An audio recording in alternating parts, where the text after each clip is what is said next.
బాబా ఏది బాబా ఇది?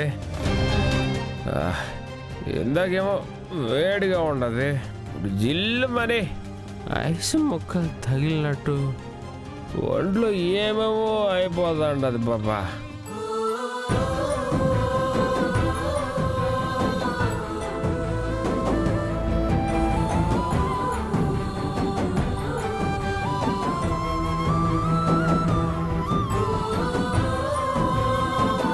బాబా యాడ్ బాబా యాడుండో?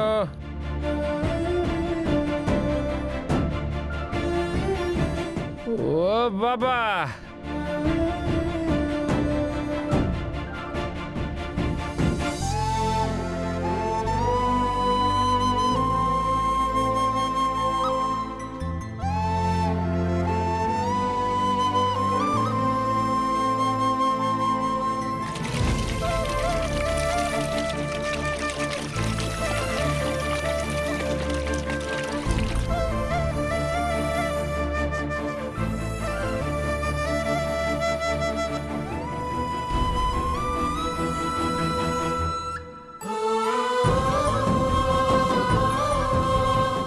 చేసేది మంచో చెడో నాకే అర్థం కావడం లేదన్నయ్య.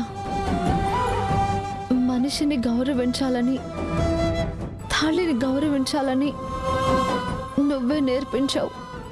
నీకోసమే నువ్వు చెప్పిన దారిలోనే నడవాలని ఇష్టం లేకపోయినా తాళి కట్టినందుకు అతని వెంట నడుస్తున్నాను. కానీ అతను తప్పుడోడు కాదు అని నా మనసు చెబుతోంది. నీ విషయంలో అతను చేసిన తప్పుని మాత్రం నేను క్షమించలేకపోతున్నానన్నయ్య. భర్తగా అతన్ని అంగీకరించలేకపోతున్నాను. బంధానికి తల వంచాలో బాధకి తల వంచాలో తెలియకుండా నాలో నేనే కుమిలిపోతున్నాను. ఈ దారిలో వెళ్ళమ్మా అని చెప్పడానికి నువ్వు లేవు. ఇంకా ఎవరు చెప్పినా ఆ దారిలో నేను వెళ్ళలేను. నాకు చిరంజీవికి మధ్య నువ్వు లేని లోటు అలాగే అడ్డుగోడలా నిలబడిపోయింది. తెలియక నేను ఏదైనా తప్పు చేసుంటే నన్ను క్షమించన్నయ్యా. వీలైతే నేనెలా వెళ్ళాలో దారి చూపించు.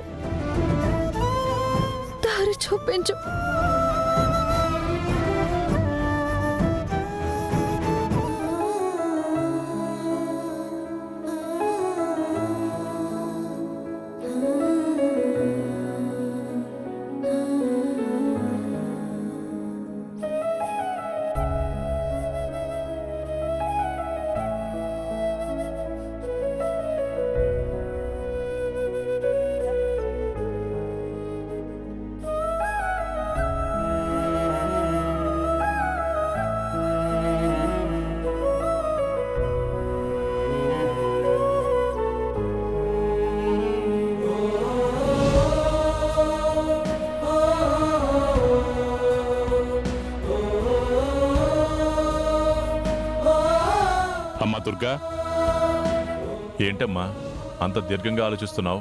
దేని గురించి? ఏం లేదు మావయ్య గారు. నువ్వు సంతోషాన్నైనా బాధనైనా పంచుకోవాల్సింది ఈ ఇంటి వాళ్ళతోనే కదమ్మా. సంతోషం అయితే చెప్పు, నేను కూడా సంతోషిస్తాను.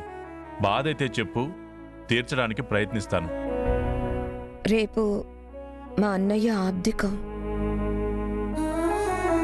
అన్నయ్య గుర్తుకొచ్చాడు. తన గురించి ఆలోచిస్తున్నాను మావయ్య గారు.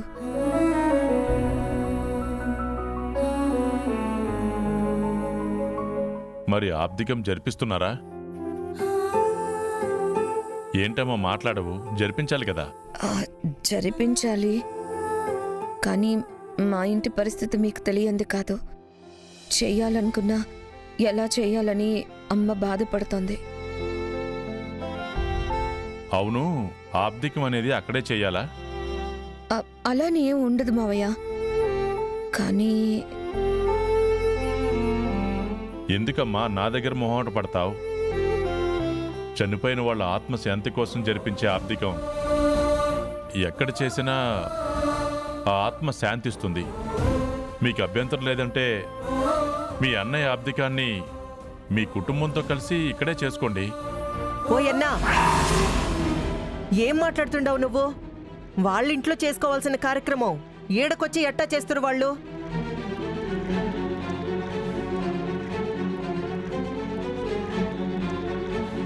ఆ ఇల్లు ఈ ఇల్లు ఏముందమ్మా, వాళ్ళు మాత్రం మనవాళ్ళు కాదా? అక్కడ చేసినా ఇక్కడ చేసినా ఒకటే, చేసుకోనివ్వు. అన్నా, ఎప్పుడో జరిగిపోయిన చేదు జ్ఞాపకాన్ని మళ్ళా ఇప్పుడు గుర్తు చేసుకోవాలనా ఏంది?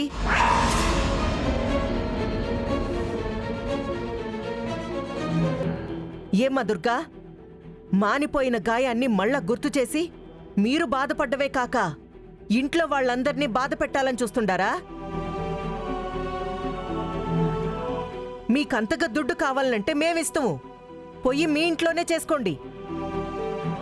అన్నపూర్ణ, ఏంటే మాటలు? చనిపోయిన అబ్బాయి గురించి మాట్లాడేటప్పుడు అలా మాట్లాడొచ్చా? నేనా అబ్బాయినేమనట్లేదన్నా. ఆబ్దికం చేసుకోవడం కూడా తప్పని చెప్పడం లేదు. కాకపోతే ఈడెందుకు, ఆడే చేసుకుంటే పోతాది కదా అని చెప్తుండాను. ఆ చిన్న ఇంట్లో ఆ పెద్దావిడ ఈ బిడ్డల్ని పెట్టుకుని ఒక్కతే ఏం చేసుకుంటుంది చెప్పు? నిజానికి ఇలాంటి కార్యక్రమాలు చేయాల్సి వచ్చినప్పుడు ఆ ఇంటి అల్లుడుగా మన అర్జునే చూసుకోవాలి. అక్కడ చూసుకునేదేంటో ఇక్కడే జరిపించేస్తే సరిపోతుంది కదా. అది కాదన్నా. చూడమ్మా, ఎంత కాదన్నా ఆ కుటుంబానికి మన వల్లే నష్టం జరిగింది. చేసిన పాపం కొంతైనా తీరాలంటే ఈ సంవత్సరీకం ఇక్కడే జరిపించడం మంచిది.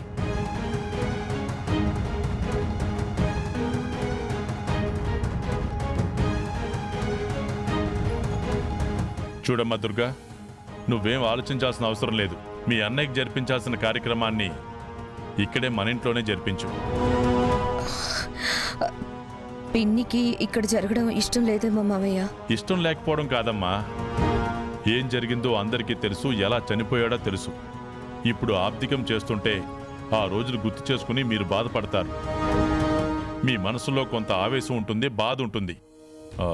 మీ బాధని ఆవేశాన్ని చూడ్డానికి మాకెక్కడ కష్టంగా ఉంటుందోనని తను అలా అంటుంది.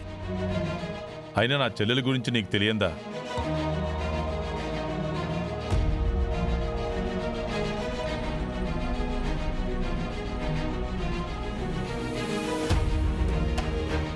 సరే, మా అన్న చెప్తుండాడు కదా, ఆయన మాటకెదురే ఉండాది. ఆయన చెప్పినట్టు ఆ కార్యక్రమం ఏదో ఏడ్నే చేసుకోండి.